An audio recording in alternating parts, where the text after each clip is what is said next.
Unforgettable. That's the type of guest we like, is unforgettable. Hello, everyone, and welcome to the Housekeeping Podcast. I almost said the Housekeeping Leadership Academy. I just got done, just got off of a webinar or a class for the Housekeeping Leadership Academy. Hello, everyone. Welcome to the Housekeepers Podcast. I am so excited. You know how long I have tried to get you on this show, Emmalyne? Yeah, I guess we met, back in October? Was it Yeah, in October? Vegas. Yeah. Long time ago. But even before then, we were chatting back and forth on You're LinkedIn. right. Because when I went to Las Vegas, I remember reaching out to you and saying, "Hey, did you come?" And yeah, you're right. You're right. You're right. Yes. Definitely. I forgot Yeah, all about that. I've been trying to get you on this show forever. I'm here now. And here you are. So excited to have you. Of course, from Southern Belle Cleaners in Washington, D.C. It goes without saying, if you need a cleaner in Washington, D.C., Southern Belle Cleaners is the way to go. Yeah. Most definitely. Most definitely. So I'm sure you've heard the show before. So you know I love to start at the beginning. Are you from D.C.? No. Where did you grow up? So actually, I was born in Atlanta, moved to North Carolina, Kentucky, and then grew up pretty much a large portion in Nashville, Tennessee, right outside of Nashville in a suburb called Hermitage. So that's where I went to high school, and that's pretty much like where my family is from, and where I spent a large part of my growing up. So when you say like where you're from, that's where you say? I said Nashville, Tennessee. Nashville, City, USA. Tennessee. Yeah, that's awesome. So what was it like growing up in Nashville? Do you play an instrument? It's a terrible question. So actually, I'm the least musical person that you will ever meet in your whole life. But I very much I enjoyed the growing up. Opryland theme park was my first job, and so I know all Wow. about the Grand Ole Opry, and this the whole history behind the city. Is also, like, a lot of people don't know that it's not just because of country music, but we have the Jubilee Singers from Fisk University as well. So it has a very rich culture, and it's actually really growing a whole lot right now. I mean, it's like every time I go back home, I'm just like amazed at how much growth it's been in past like 5 years. So I mean, it's really a really progressive city. Yeah, that's I'm going there in July for the All right, I National got a whole list of Speakers places. Association. You got to go to Broadway. Here we go. Everybody goes to Broadway, and so a lot of times people who are actually from Nashville, like, they get irritated with Broadway because they're like, "Oh, on Broadway, all people do is wear the cowboy boots," and But I mean, being from Nashville, I mean, that's our gimmick. That's our little, thing that we're known for. So it doesn't bother me at all. But you'll see a million young ladies walking around with sundresses on, cowgirl boots with bridal things on their heads. And so it's a really nice, Saturday night, go down there, go down the strip, walk up and down everything. I enjoy it. I mean, some locals are like, "Oh, this is so played out," but I mean, I really do appreciate being from Nashville, Tennessee. I like it too. I've been a couple of times, and it does seem to be like the wedding, or no. Let me say it backwards. Bachelorette. Thank you. The Yeah. Bachelorette capital. And the thing is that, I mean, it's even actually a lot of people are like stamping it as like this is the must go to place for, Bachelorette. So when we had, I think it was 2019 or 2018, we had the NFL draft there. And they said it was like 300,000 people, but I mean, it made me like love the city. But it was nothing but young ladies walking around. You would see the sashes, and I mean, but it really showed me, like, I mean, Nashville really contained the crowd, and I mean, it was a really, really good weekend. It made me just appreciate being from Nashville even more. I mean, it's like a lot of times since I've been in the DC area, a lot of times people are like, "Oh, you're in the city now," and they make comments like that, and I'm like, "You've clearly never been to Nashville if you are, feeling like that, because actually DC and Nashville are maybe only 300 people apart. I mean, it's that close. Like, Yeah, I both was gonna so say far. it's not a small town. It's a Yeah, big city. yeah. Nashville is a So big people city. forget it's like Vanderbilt, Tennessee State, which is my alma mater, Fisk University, Tribeca. I mean, it's a lot of universities down there as well. So, I mean, it's a really, really nice city. Yeah, that's super great. What was you said you got your first job at Opryland. What were you Yes. doing? So you have the Grand Ole Opry, then you have Opryland Hotel, which is where Gaylord Center. I think there's like, there's Gaylords here. There's Very Gaylords familiar. everywhere. Yeah. And so right beside Opryland Hotel was Opryland Theme Park. And so I got a job there at 15 years old and I fell in love. I mean, every hour that I could work, I was there. I started as a cashier. I moved up to cashier lead and I would work there. In the summertime, I would work they had this roller coaster called the Hangman. And so in the summertime, I would work as the person who would take the pictures. Well, I mean, I wouldn't physically taking the pictures, but they had the digital pictures, and then you would come to me and you would purchase the pictures. And so I did that in the summertime, and then in the wintertime, the theme park closed down, and then we would be more attached to the Grand Ole Opry. So whenever they would have events at the Grand Ole Opry, we would they would be allowed in the front part of the park. And so I mean, that was my job. I loved it. And it was so funny when I was packing from my house, I found an appraisal from when I was 16 years old. And it was like, Emmalyne is always so helpful. She always tries to come out with, new ways to help the other cashiers. And so, I mean, I think that was like kind of the best introduction into the workforce because it was fun. So it wasn't one of those things where like I was 15 years old and I hated my job. Like it was literally, I mean, I was telling my mom like, okay, it's time to go to work. Like I worked every single day. I only missed one day. And that was when I was sick and my mom was like, you cannot go to work. She was like, you have to call them and tell them that you are not coming to work today. And I was like, no, please, please, please. And I got sick in the car. And then that's when she was like, you're coming back home. But I think that's how I started thinking, like, I tried to relate work to having fun. And so I think that was a really good experience. So I worked from 15 to 17, I think, because they sold the actual theme park and they turned it into a mall. And I worked all the way to the last day. So like it was like December 31st was my last day there when I was a senior in high school. And so that was my job. I thought every summer I was going to come back to that job. I just love that job. I can't even tell you. I don't know the last time I heard somebody smile or see somebody smile and be so excited over remembering. Wouldn't it be nice if everyone thought of us just when they're like, oh my God, when I worked for Ralph, just loved it. I'm telling you. Well, I mean, I remember everything about it. We had, so Clarksville is where Fort Campbell military base is. It was maybe a 45-minute drive. They would bus people in from Clarksville. They bus people in from other like smaller cities. So it was like the place you were dating people. It was just the place to be. It was a fun job. And they did a really good job of giving you a little bit of responsibility. So I took a lot of pride in, okay, I started as a cashier and then they were like, hey, would you like to be a lead? And so, they were like, you come through, you take everybody's tills. So it was one of those type of things where they gave a little bit of responsibility. I ate it up. As soon as I got it. And so they were very nurturing, saw that, people wanted responsibilities. They gave a lot of teenagers opportunities. So it was just a great job.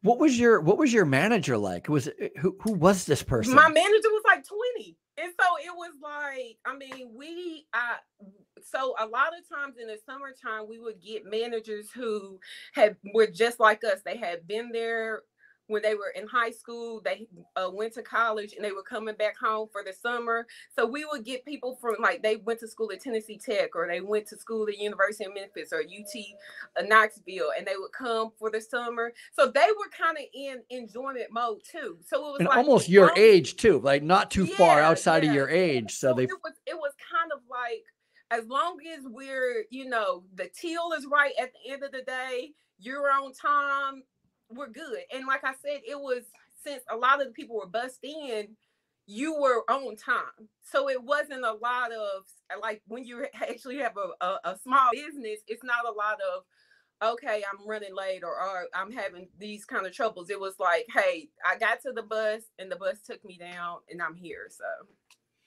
it was a lot of fun. Such an exciting time. I can hear it in your voice. I had one opportunity. We had a carnival come through. Oh, and they're like looking for help and stuff, but I didn't get to work. But a lot of my friends did. A lot of my friends were able to go to work for the carnival, and it just sounded, I don't know why, it just sounded fun, you know? Yeah. And like I said, I went as soon as I turned 15, and my mother has really good work ethic. My mother worked 3 jobs when I was in high school. She was a teacher during the day. She worked at a daycare on the weekends, and then she worked at night as a person who GED courses, like she taught GED courses. Really? So I just was like, okay, this is what you do. You get up and you go to a job every day. And so as soon as I turned 15, I quit Girl Scouts. I was like, bye, Girl Scouts. I wish I had stayed in it, like try to find some kind of balance. But I quit Girl Scouts, and then work just became, if I could work, I think it was 30 hours a week when I was 15. I was working all 30 hours that I could. But I mean, like I said, I really, even, you know, the career that I worked for 8 years, I mean, I always tried to find, you know, joy in a job. Like I never wanted to be one of those people who was like, oh, I got to get up to go to work. Like, I've never really wanted to be one of those people, because it makes it tough. It really does. It really makes it very tough. Not only that, but I mean, it's not like you're, you know, I know some people that they approach their work as if it's something that they have to do begrudgingly. Mm-hmm. Like, what a terrible existence. Like, you're going to be there. Let's have some fun. Let's do something exciting. Yeah, most definitely. Wow. Do you have any siblings? So I have a unique family. So I have a sister who's 15 years older than me. Wow. So she was on her way to college when I was born, just about. And then I have a brother who is 5 years older than me. So, yeah. So I'm the baby. You are the baby. And me too, by the way. I'm the baby of 4. So. Okay. That's where it's at. I get along better with babies. Yeah. Better with babies. them single, what's it called? The only children. Sometimes I can't understand them sometimes. But, yeah. Who do you blame stuff on? That's the most, I don't even understand. Every whooping I got was because of my brother. And so I learned very quick in life that, hey, sometimes stuff just is not fair. Things are just not fair. Like, I would be like, how did I get in this? Why am I getting whooping too? Everybody in the house is getting, you know, this whooping. And so it was just, that's how life was. I love that. I never quite thought of it that way, but that's what an advantage to having siblings. You learn life's not fair very early. Very early. Very early. Yeah. Yeah. Because my son's an only child. We only had one of him. Oh. And he's just now learning things aren't fair. And it's really, he should have learned it a long time. Yeah. I found that out. I got a whooping one time that I was like, I don't have nothing to do with this. This is his issue, but it was everybody in the house was getting a whooping, and I was like, life is not fair, and she did not care that life was not fair. So my parents, all of us kids are within 5 years, so 4 kids in 5 years, so very close together. And my parents would, when something would go wrong, and it would be like somebody broke something and nobody would own up to it, they'd put us all in a line and they go, somebody's going to own up to it or you're all getting it, you know? Mm-hmm. Mm-hmm. And I remember as a little kid, I was always getting the results of the punishment, but it was never me. It was hard for me to even throw a baseball that high, forget breaking the window with it. Yep. And so I would always be like, but it wasn't me. Too bad. Too bad. I'm telling you, you learn as baby, you learn that life is not fair, because another thing that I learned is that a lot of the things that my brother went through, or the disciplinary things that he did, or behavioral issues that he did, I suffered the consequences of. But I was like, but we're two different people. Like, that's him, this is me. But yet again, I was like, hey, life is not fair. Like, okay, I realized this when I was raising him. I'm going to avoid it with you. And so, I drew, my mom she was pretty strict. She was a pretty strict mother. I wasn't allowed to talk to boys on the telephone. Prom, she took me to prom and dropped me off, and she picked me back up. My prom date was like, it's no way she is going to drive you to prom. It's no way. He was like, I'm going to get in. You know how they rent limousines? He's like, I'm going to put in on the limousine. I said, I'm telling you, my mom is not playing. I was like, my mom is going to drop me off. And so he just kept not believing it. And then the day of, I was like, so I'll be by the door when you get there. And he had to ride in the limousine with all these other couples by himself, because I said, my mom, but it was, and I mean, and she did what she felt was best. So I don't never, knock it at all. Like, I don't never, I mean, that's what she was trying to do from what she saw from other things. And so I was just like I said, I learned very early, like, life isn't fair. That has nothing to do with me, but I'm over here having to suffer the consequences. But listen, those limos are overrated. Those after prom limo rides are overrated. I wouldn't know. Yeah. Well, just with peace and love, I tell you, I wouldn't even know. Overrated. Yeah. So wow, so fun. And you were in Girl Scouts too, huh? Mm-hmm. So a lot of times when I, like, in my corporate career, I always attributed being a Girl Scouts to a lot of I was a Girl Scout. So I started as a daisy. And it teaches you women healthy competition through the sales. So like you can read a lot of articles how they talk about the importance of young women learning about competition when they're young. So if either through athletics, sales competitions, pageants, whatever, it makes you better in a corporate setting, because men are naturally more competitive and women are kind of more like, oh, well, I mean, let's all win. Like, no, like, I want to be the best. And so I was Girl Scouts, I think up to like kind of preteen, teen age. And then, like I said, once I started working, I was completely out of Girl Scouts, but it exposed me to a lot of different things. I went horseback riding, I went camping, I learned about sales. And then even when I went into college, that's when I actually became a Girl Scout troop leader assistant. And so I was able to help other young girls in the area who weren't exposed to a lot of different things as well. So it's, I am one of the biggest components of Girl Scouts, and I was still competitive even as a troop leader. I mean, I was selling Girl Scout troop cookies out the trunk, I was like at college. But I really feel like it is a very healthy environment to put young women in, to get them to, one, see the strength in women. I mean, I'm not, it's nothing against men, but I think it's a lot to say about the strength that we can find from each other.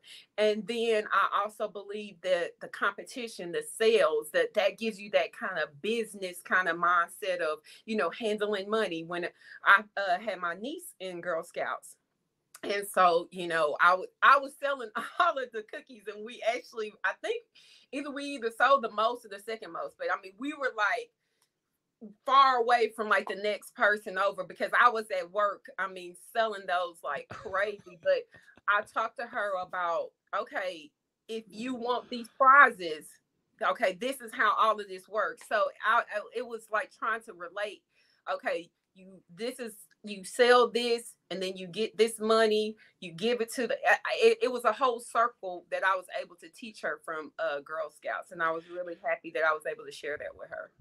You know, I was in Boy Scouts. I was in Cub Scouts. I was a Webelow. And Webelow? What does that mean? Webelow is between Webelow.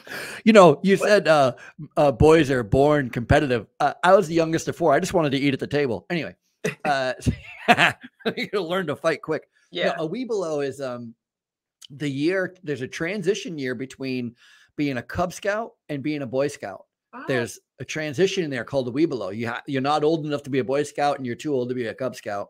So yeah, that's like being a cousin in my family. too old for the group, too young for another group. But anyway. Exactly. The in retrospect, as you're talking about this, you know what we never did in Cub Scouts is anything with business. We didn't have we didn't sell anything. We didn't make anything. It was all about surviving in the woods and making a campfire and sleeping overnight and without a tent. And like, it's weird. Like, they were teaching you how to be business productive, and they were teaching me not to die. That's that's all I learned. Yeah, I mean, like I tell you, I was a lot more hands-on selling when I was a Girl Scout versus my niece. But I think that just the climate might be different. Like, you mean now?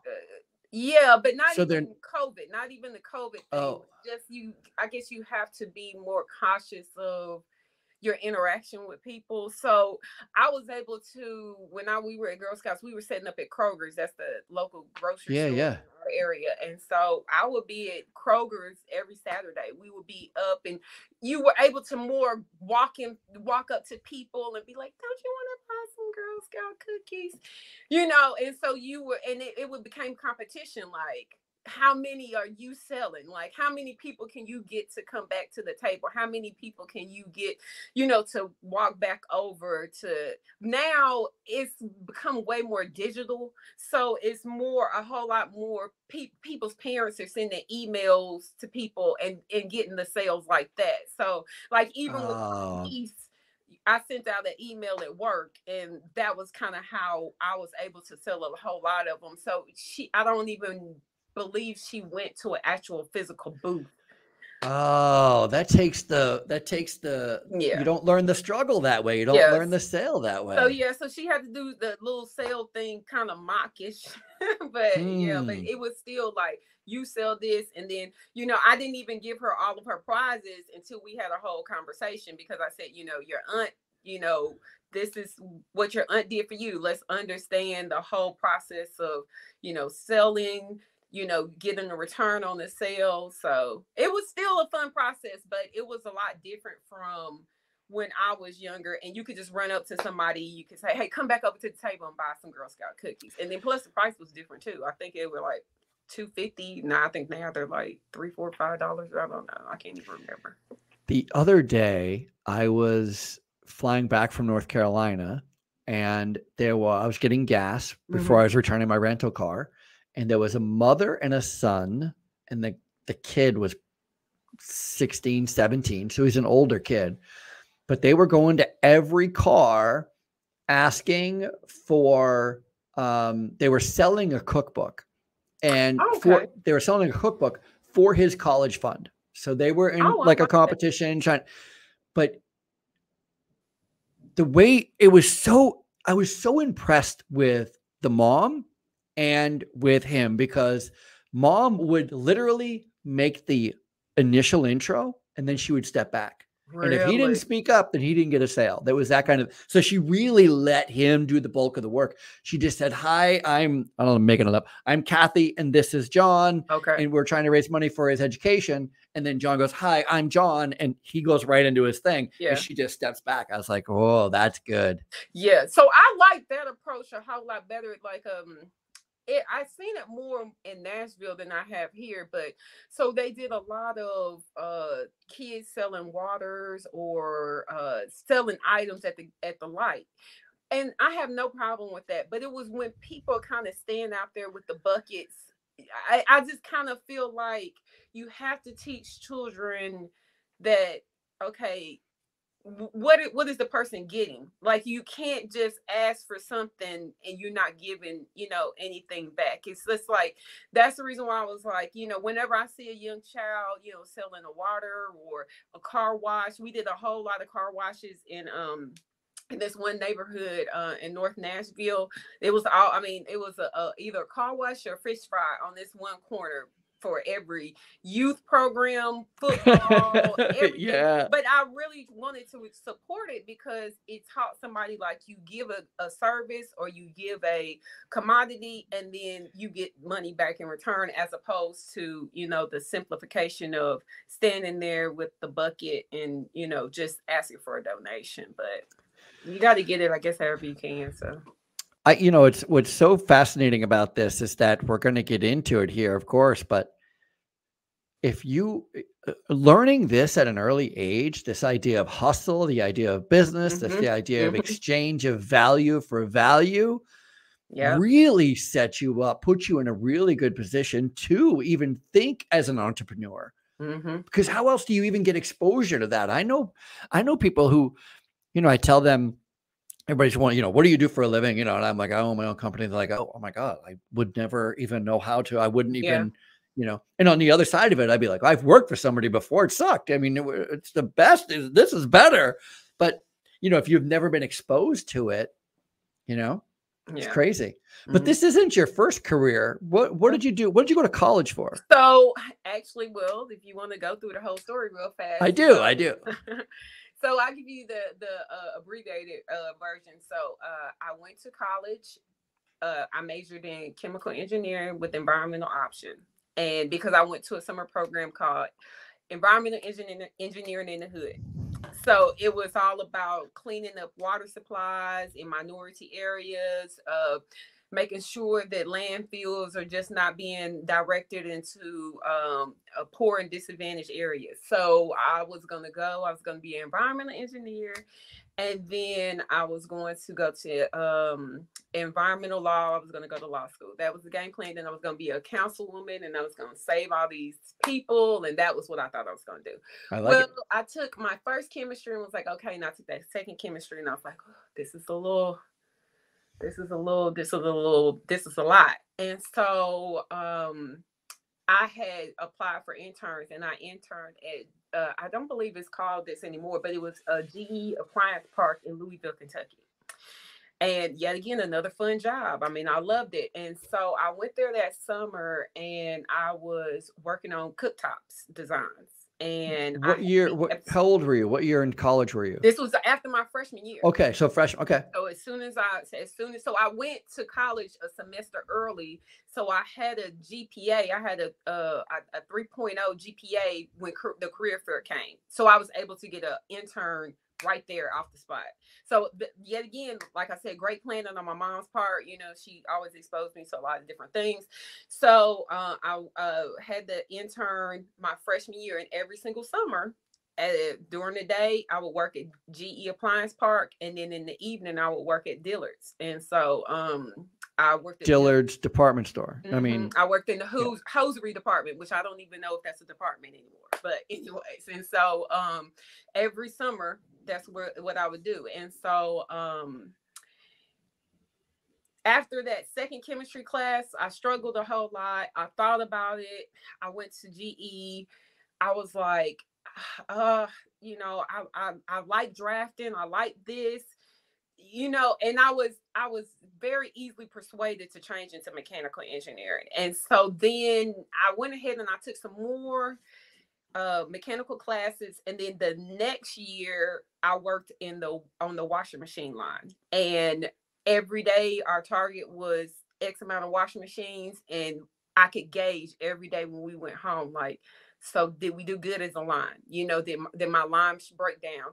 And that was when I was like, hey, I want to be a mechanical engineer. And so that was when it was solidified, and I was like, this is more of a fit for me versus the chemistries and environmental aspects. And so I finished and I got my degree in mechanical engineering.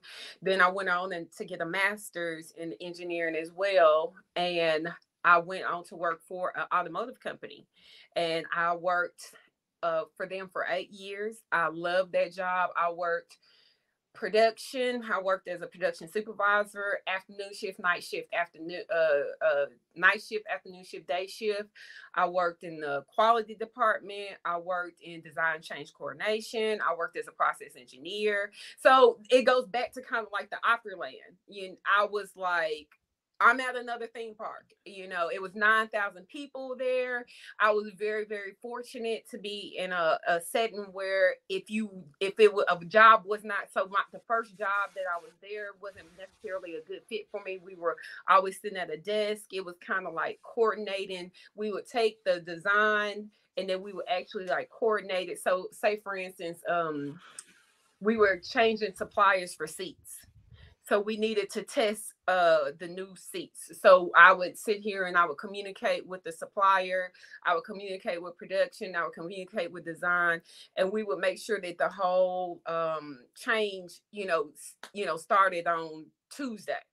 And so it was nice, but it was more of a desk job. And then I was exposed. I was like, I'm not really per se a desk kind of person. And so then I was able to go to a job on our manufacturing floor. And so then it just went from manufacturing to production to process engineering. And it was just like I said, I mean, I was in team environments. We were able to be as competitive as possible. I mean, I 1 year I was at a team where when I first got to the team, we had retention issues, we had quality issues, we had all these different things going on, and I was able to sit here, rally the team and like, hey, what do we need to do to change this team? Like, we are a way stronger team than this. And then I was able to walk away with 0 defects for 3 months. So it was really a good environment for me. It made me realize that I like team settings. I like people all on the same accord. And I also don't mind the challenge when they're not on the same accord. I mean, that comes along with it as well. So I just really enjoyed it. And so, like I said, I've been very fortunate to have those jobs where I can wake up in the morning and I can sit here and say, like, I'm ready to get to work, So mechanical engineering. And then I went on to be an automotive industry for 8 years. That's really interesting. The only experience I have with the automotive or not even the automotive industry, although the guys I was talking to were in the automotive industry, but I'm a management nerd, so I really enjoy the whole process of management. And so I met these two guys in a bar, and one had just retired and the other was just about to retire from an automotive industry where they were foremen, and they were talking about the challenge of people having to take bathroom breaks because you can't stop the line. And so let me tell you the funniest story I have about that. So the town that we were in for so the job that I was at was, I guess, the number one. Can you move closer a little closer to just want to hear you better. Go ahead. Okay. So we were, I believe, the number one employer in the area. And so it was like, the premier job and everything. So everybody, we wore uniforms. So you would go around with this uniform on. And I was one of those people, like, some people took the uniform off as soon as they got in the car. I was one of those people like, hey, this is what pays my bills. I take no shame in wearing this logo. So I was out one day and the young lady was like, I couldn't work for y'all because you can't even take a bathroom break when you want to. And I said, so let me ask you this. I said, do you want every screw on your car? And so she said, I didn't think about it like that. And I told them, I was like, when you have these people who complain about, oh, I can't even use the bathroom, I have to tell somebody. I said, because every screw has to get on that car. Every seat has to get in that car. Every tire has to be put on that car. So I said, if you're taking a 10-minute bathroom break, that car, so we rolled, a car rolled off final line, which is a completed car, every 60 seconds. Every 60 seconds, a new car was rolling off. So you can't take and that's where I got a lot of management experience, was from that experience as a production supervisor, because I mean, I worked with the day shift people who were the most seasoned people who had been there for 30 years, and they was going to tell you what they was going to do and what they wasn't going to do. And then I was on afternoon shift where it was just a complete party, and I had a whole work group that I think the oldest person was 25 years old. And then, I was on night shift where, people were walking around like zombies because, they were trying to take care of kids during the day and then coming to work. And so they were trying to burning at both ends, So, I mean, I worked with all kinds of different people. And so it was a really, really, really good experience. And so that was what was, I was like super excited every day to go into. But yeah, so those people who were talking about that bathroom, it's serious because you want everything on your car, don't you? That's what I used to tell people all the time when they complain about it. Do you want, so I say, so that 10 minutes that you're gone, I said, how many cars are rolling around missing a tire? That's so funny you put it that way, because I hadn't even thought of it like that. But I used to own a Buick Regal, and it would mysteriously stop working.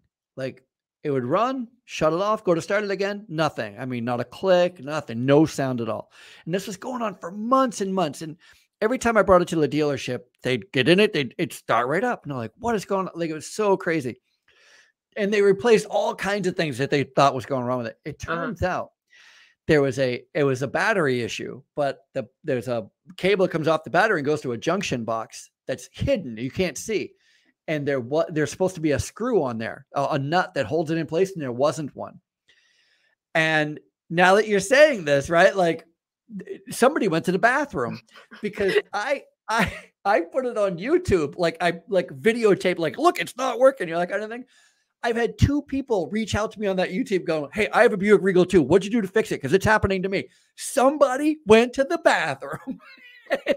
They were in charge of this one screw. Yep, that was your one job. But and so, like I was telling you, the department that I had taken over, the first week I was at that department, we had these things called lease cars, where it was an incentive to work there. So you could get a car, you could lease it. I mean, I think I had a Frontier. I drove a Frontier and a Titan, paid maybe $150 a month for years. So we had a lease car that went to one of our executives, like high level, with the wrong sonars in it. So when he walked to the bumper, it was a white car and it had red sonars in it. The most obvious thing, like, how did this? So that's what I'm saying. I was coming into a work area that it was a lot of challenges on. We couldn't even understand the gaps that we were having. But just like with your battery, it's humans. Mm-hmm. And so that was one of the things as a process engineer we worked a lot on, is what we call hard to fail. So we tried to set people up for success. So it was hard for them to fail at their job. I love that turn of phrase, hard to fail. I'm going to write that down. We would set up whole. I remember when I was with my senior manager, I showed my hard to fail was a monitor where when the part came down, the screen would pop up and tell them what should be on that part. So when they would sit here and see it, they would be like, okay, this is the right part. And then they would tap the screen and then go to the next part. So that was one of the things that I was like, hey, we got to make this hard to fail. Not saying that anybody is incompetent, but let's just make this, because people are human. People have had bad days. People have, have children that are having issues. So it's a lot going on. And I've never in my life been one of those people who say to people, check it at the gate. That was what a lot of people used to say all the time. You need to check that at the gate. We're human. You can't just check your emotions at the gate. I'm spending 8 hours in here with you, as opposed to, when you go home, I might be spending 3 hours of dinner with somebody and then going to sleep. And we're spending more physical time at work interacting with people than we are with our own families. So you can't sit here and say, just check the gate, because whatever is going on at your house is coming in for 8 hours. Yeah. So in the military, we're not as politically correct. It's called polka yoke or dummy proof. So yeah, we use polka yokes too. Yeah. All right. So let's. How do we start Southern Belle? How does that happen? So what happened is that the good and the bad with automotive is that automotive goes up and down. And so we were beginning to go through it down in 2019. And so we started cutting back on shifts. We had the first furlough day that I ever had. And things just started changing they started consolidating jobs.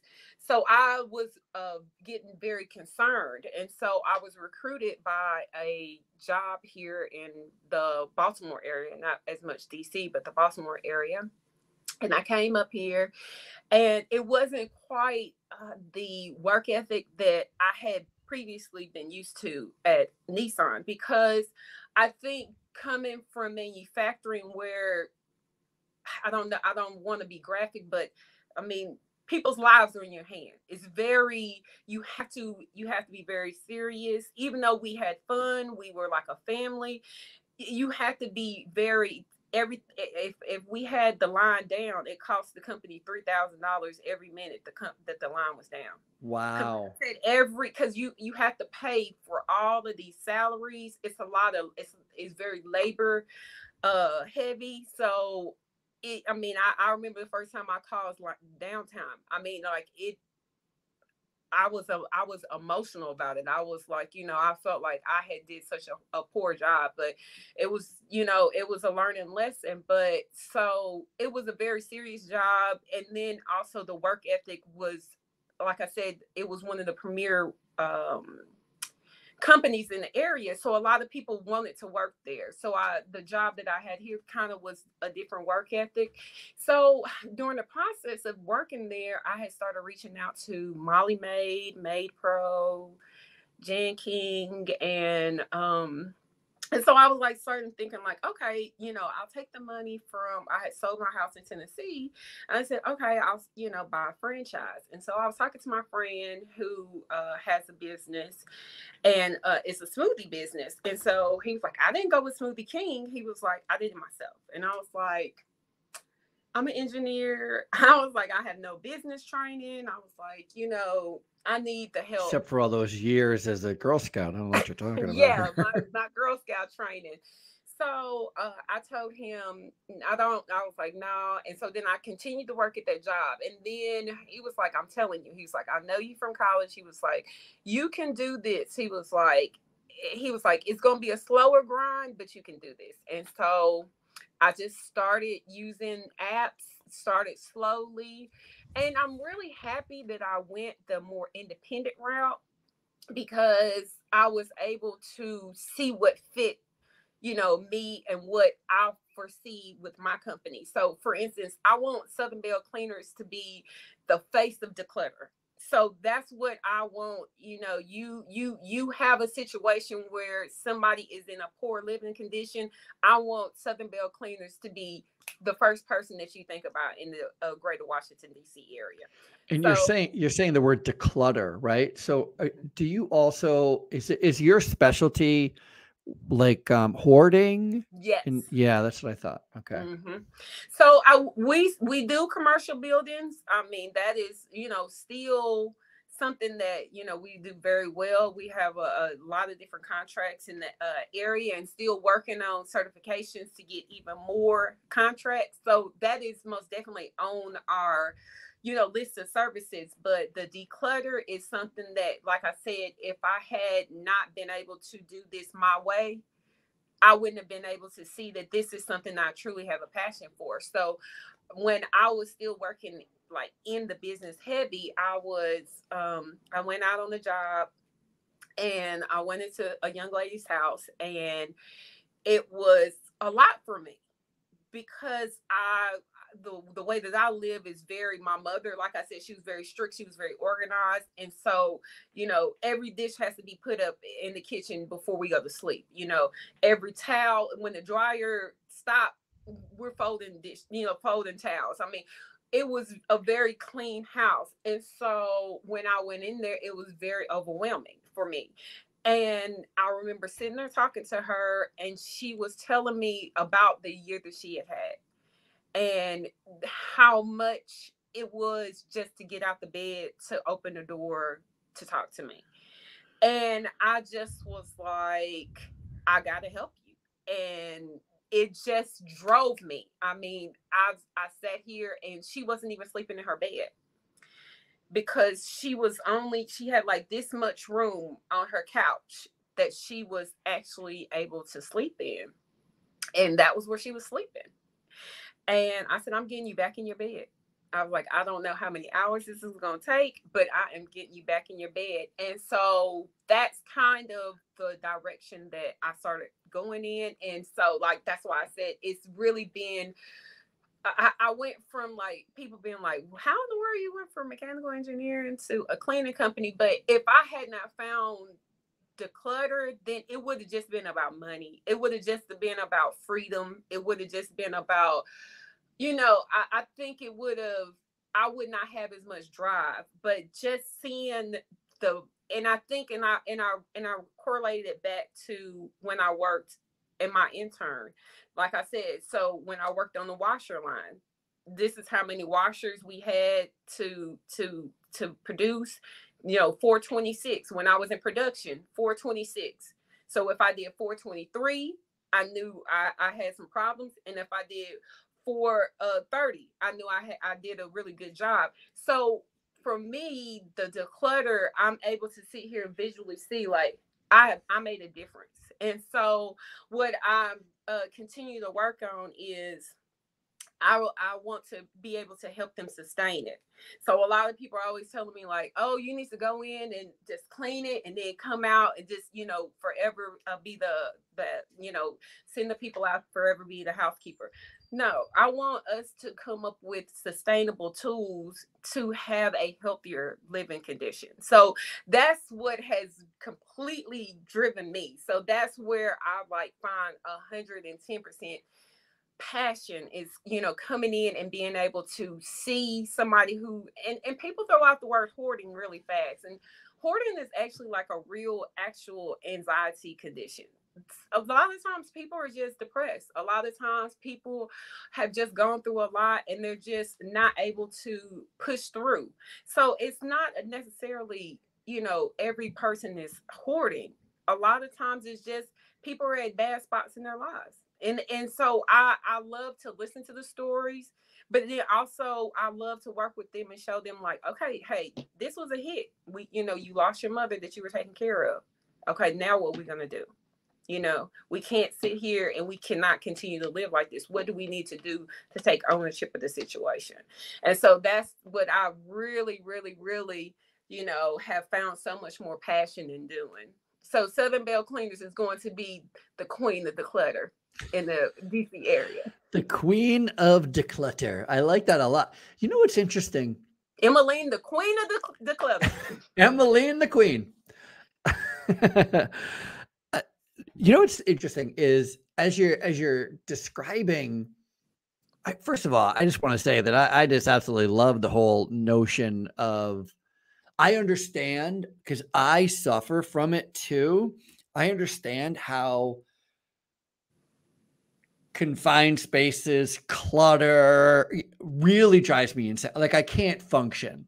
Yeah. And I could just imagine if you add even just a hint of depression or a mobility issue, I mean, how quickly I would really, really not like where I was living. So I love that you've seen that as, if I just help somebody declutter or to get their space back in order, it gives them that first step to getting their life back in order. What a great connection.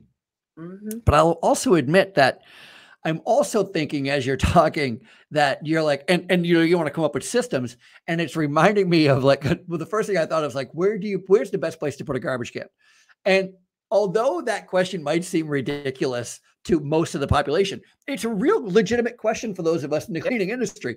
Where does it make sense to have a garbage can is a legit question. And Walt Disney, this is a great article about Walt Disney. He was trying to figure out what the best, where the best place was to put a garbage can in Walt Disney World. Really? And so he sat and he watched patrons, and he would measure out how long. So somebody gets something, let's say they get an ice cream with a wrapper. And so he'd watch them eat the ice cream and hold on to the wrapper. And he was trying to figure out how far would they go before they dropped it on the ground. Oh. Because that's where the garbage can goes, right? And he determined it's something like 16 feet. I think it's like 16 or 18 feet. And so now in Walt Disney World, there's a garbage can at every 16 feet. Like he legit broke it down like an engineer, like, all right.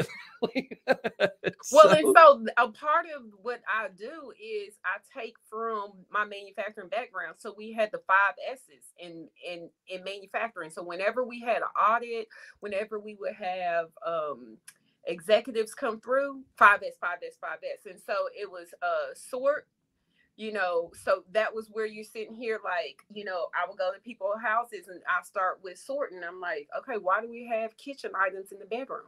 Why do we have bathroom items in the bed? Why do we have bathroom items in the kitchen? Like, what is going on? Let's sort everything. Let's put everything where it's supposed to go.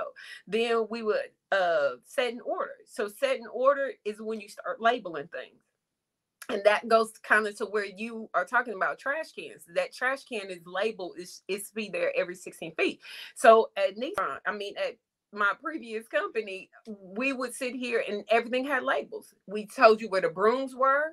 We told you where the dustpans were. We told you where your supplies are. We would sit, you know, everything was labeled out. And so it seems very minute for people, but that's what a lot of people need, is that structure. Then we would do shine. Shine is when I come through and we're actually going to clean. That shine is just, you know, getting it back to that original condition.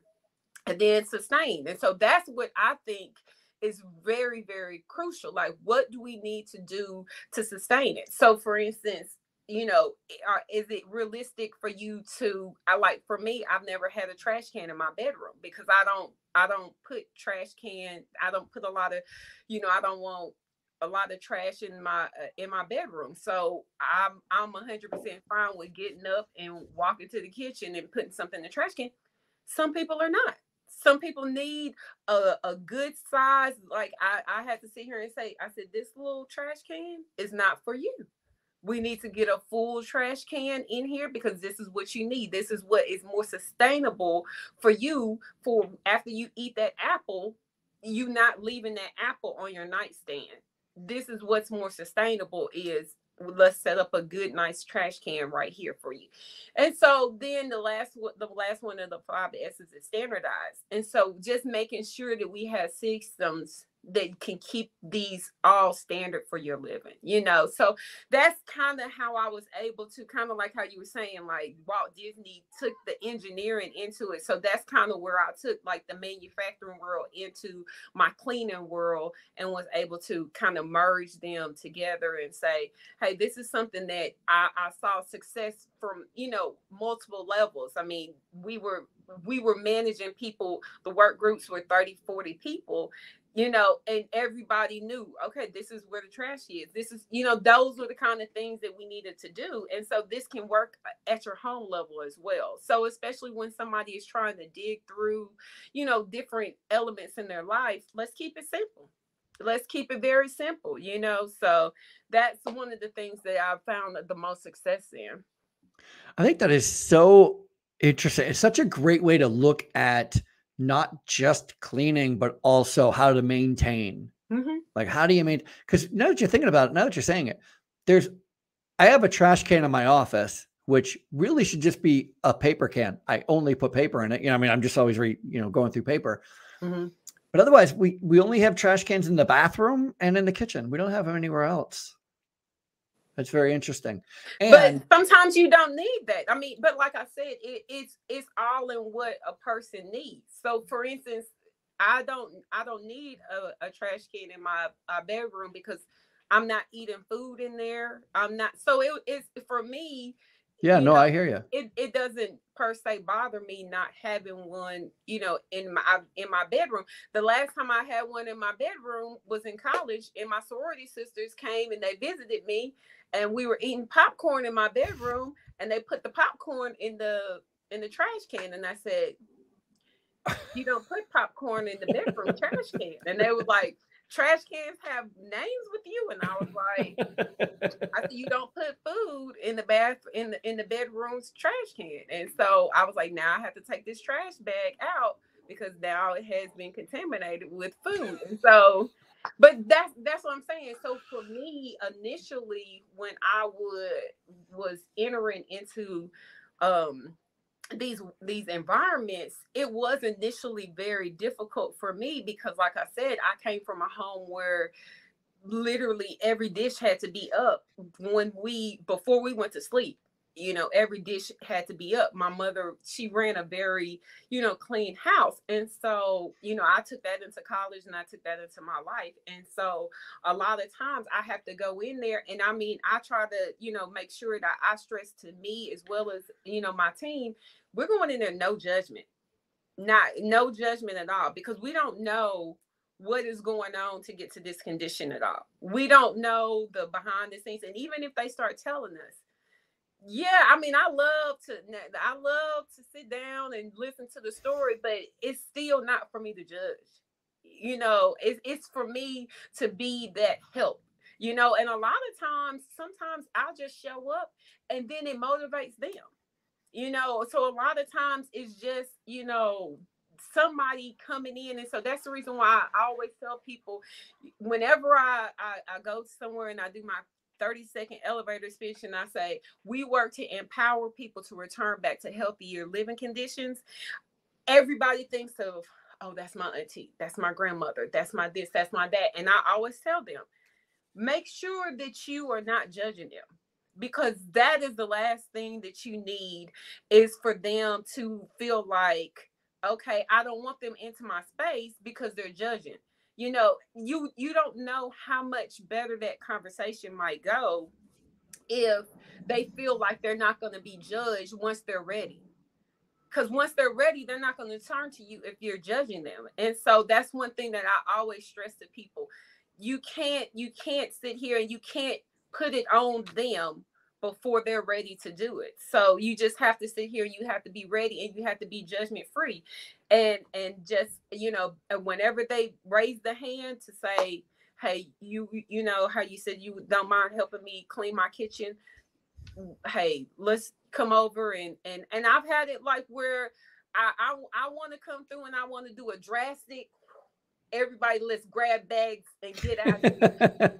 Sometimes I want to do that, and then the people will sit here and tell me. The young lady was like, hey, y'all are gonna have to go 4 hours at a time. I have to see what y'all are throwing away. And I was like, if that's what we need to do, it's a lot longer process, but I want to do whatever makes you feel like we can get back to that healthier condition. Yeah, I'm ready for it. And so that's what, if to anybody who's listening to this, and when I sit here and I say empower somebody to return back to a healthier living condition, and you have that family member in your head, okay, keep that family member in your head and take all the judgment out. Call, check on them, go over to the house. And a lot of people feel like, well, I mean, if you don't say something, then you're accepting it. But at the same time, you don't know where that person is. And if the person feels like you're judging them, they're just going to keep putting up a wall. So, I agree. It's such a great conversation. I wonder if you tell me if you find this to be true. We have somebody who comes and cleans every couple of weeks here at our house, and my wife cleans every day before she's coming in the house. Like she always does. And I wonder, as much as I'm like, what are you doing? Well, it seems insane to me. At the same time, if you're working with somebody who is struggling like that, maybe that's a good thing, knowing the cleaner's coming tomorrow. All right, let me pick up some stuff because I don't want them to see how bad it's gotten since they've been there. And then all of a sudden there's a little bit of internal motivation. Maybe. I have been to a house once before, and when I walked in there, she was like, "I've been up cleaning for 2 days before you got here," and I just was like, "All right, well, let's finish it on up." But I was sitting here thinking in my head, like, what exactly was removed, but that wasn't for me. That wasn't for me to sit here and discuss. But that showed me, like, she knew. But and then see, COVID has really changed a lot of people. COVID has really a lot. I mean, a lot of our clients, when we go into their houses, especially like at the beginning of 2021, we would go in there and they would say, I haven't had anybody in here. So it's just kind of been on this like downward spiral.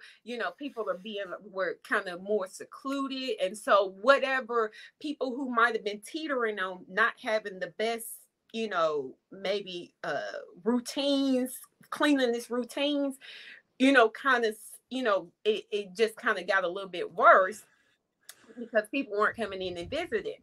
And so I saw that a lot of people, COVID took effect. A lot of my senior people, where they would have a niece or somebody that would come check on them, tidy up a little bit. Well, the facilities were shut down.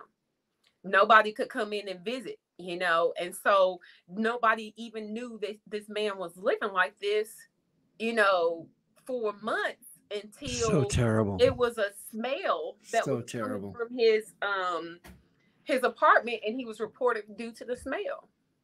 How many people who were already secluded got even more secluded? Mm-hmm. And again, you throw in some mobility issues, you throw, just have trouble getting around, and then it's I'm just simply reiterating what you already know, and that is your work is super important. Yeah, super important.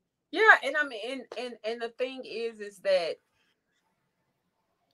I'm glad that things are opening back up and people are, seeing each other a little bit more now. And so where we get a lot of our business is through adult protective services. So a lot of times we'll get it where the EMTs will go in, they see, and they'll see them in a condition, or a family member will see them in a condition, and just kind of reach out to adult protective services just for resources, or a lot of times, neighbors tell on each other. That's been a lot of situations. But like I said, so if that neighbor had not reported that man the smell that was coming from his apartment, people didn't even know he was living like that. He had mice in there. It was a whole situation that was going on that people did not even know was going on, because like I said, at his facilities, when I went there, I think that's when they finally started lifting the visitor restriction. So he hadn't had none of the family members that were coming to check on him or anything. So he just was going down this kind of spiral. And so that's how we get a lot of our business, is working with adult protective services, and they'll come out, and we're on their vendor list, and so we'll get reached out. A lot of people reach out to us from the vendor list, and we'll go in there, and those situations are I guess a lot of times they have hard dates. So we can't move at the pace that we might want to sometimes. We need you to do it tomorrow. So it's like, how about Thursday? This person's going to get a citation. We'll be here November the 30th. It has to be up to code by November 30th. So sometimes we'll get that. And so then that's when I have to have like very tough conversations. And so that goes back to my, my production days, when I had to have difficult conversations with workers. I had to have some pretty difficult conversations, like, hey, I understand that you want to sit here and you want to look at a blanket that your daddy got you at 8 years old, but we got to figure out what we're going to do with it. Yeah, we got no time. We're under the gun right now. We got to do massive, getting out of here. And so then we can sit here and, once we get to a point, hey, we can take that breath, and then we can come up with systems, and we can find ways to, you know, what do we do with a sentimental item, you know? So like I said, so I sold my house in Tennessee before I came here. So I, you know, went through that whole moment of what's really truly sentimental and what needs to be let go of, you know? Yeah. And so, I mean, I was looking at this box. My mother used to buy books for me, which blew my mind that this was a gift. But when I would make honor roll, she would give me these books and write messages like, you know, good job, you did great in school, da, da, da. And then you handed me that book, and in hindsight, I'm sitting here like, I got excited, you know, about When you're a kid, you're like, this is it. yeah, like I got excited, like this was a gift, like was another book to read. But you know, I debated because like, at what point, you know, I'm not going to ever read these books again. You know, the message was very motivating. My mother was supporting me, you know. So it's like I went through that moment. And so like a lot of times I tell people, I was like, let's find ways to capture the moments, you know, rip the sheet of paper out.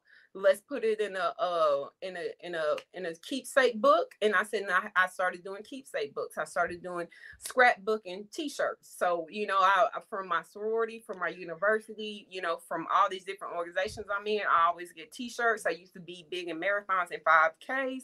So I would have to constantly like cut shirts. So I just started cutting shirts, and I would put the shirts, I get 30 shirts, and there goes a blanket. So, you know, I was like, it's ways that you can capture these moments without having to hold on to every single thing, you know? Yeah.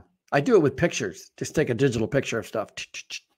Exactly. This has been really great. It's a good place to wrap it up. How do people get a hold of you? Like, what's the best way? Is there a website, a phone number, an email? Like, what's the best way to reach out to you? Somebody's like, you know what? We need you. How do we find you? So the best way is Southern Belle Cleaners DMV.com, Southern Belle Cleaners DMV, Instagram, Southern Belle Cleaners DMV, LinkedIn, Southern Belle Cleaners DMV. What's Facebook, DMV? What does that stand for? DC, Maryland, Virginia. Oh, okay. So DC, Maryland, Virginia. So Southern Belle Cleaners, plural, cleaners. Cleaners. Yep. Good. Mm-hmm. So and you better catch me out with that name until I turn it to Emmalyne, the declutter queen. So then everything's going to turn into Emmalyne, the declutter queen. And so soon it'll be Emmalyne, the declutter queen. Are you hiring as well? Yes, I am. And so actually I'm for the I have people for the commercial, but I'm trying to expand for the declutter. And so I'm just right now looking for people who have that special touch. So I'm working with a group now. Actually I met with them this morning.